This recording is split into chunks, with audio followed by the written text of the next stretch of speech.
Kumusta mga bata? Narito muli tayo sa panibagong aralin para sa pagbasa. Welcome sa ating Module 2, Pagpapatnig at Pagbuo ng Salita.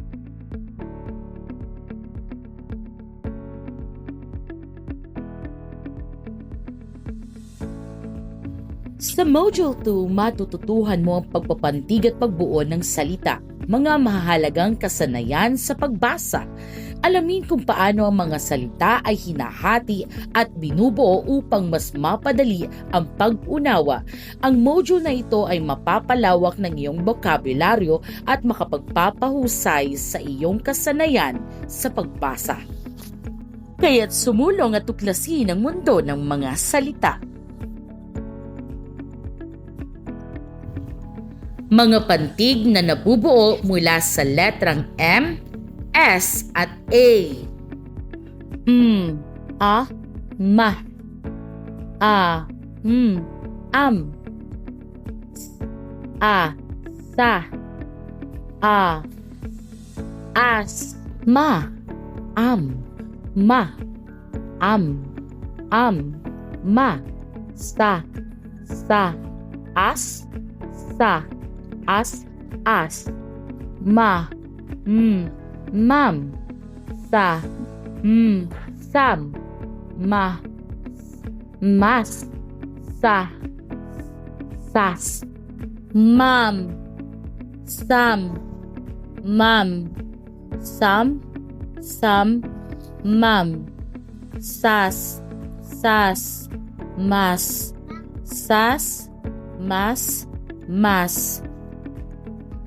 Ama. Asa. Sa ama. Asa. Mas. Sa masa. Masa. Sasama. Sa mama. I-scan ang QR code para sa mga kasanayang pagbasa gamit ang salitang ang. Ang mama.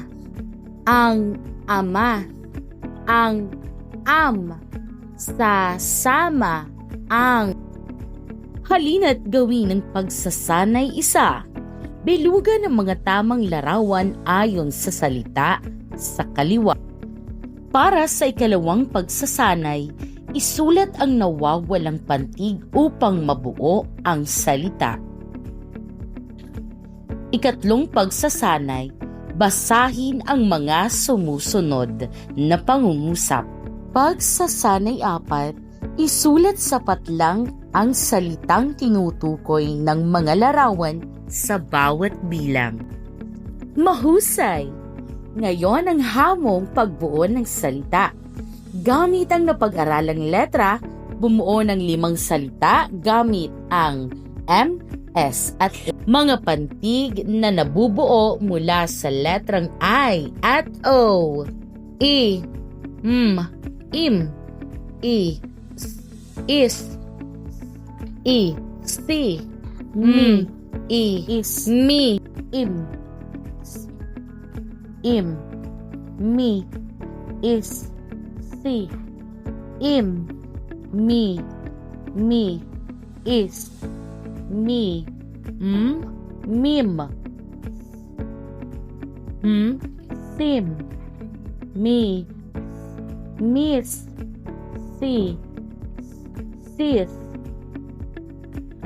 mim, sis, sim, miss, sim, miss, sim, sis, mim, miss,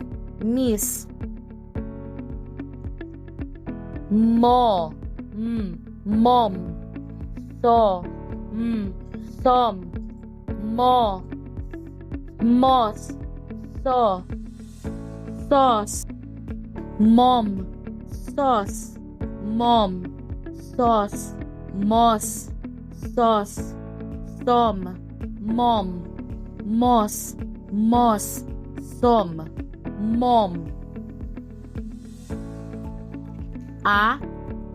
So, aso.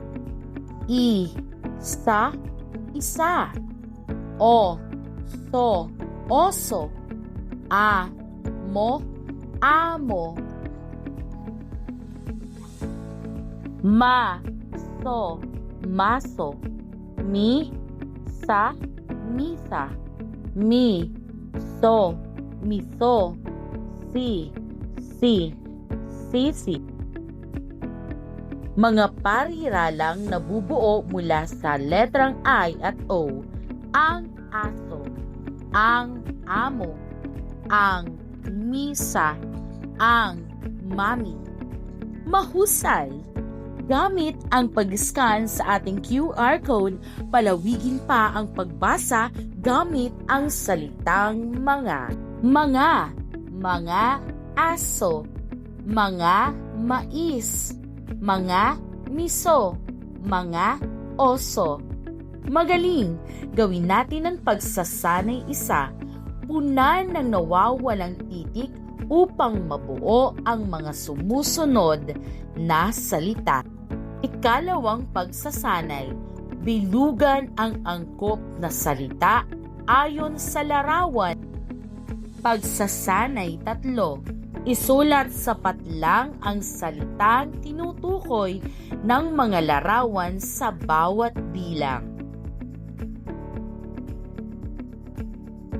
Pagsasanay 4, isulat ang o mga ayon sa larawan. Pagsasanay 5, basahin ang mga sumusunod na pangungusap.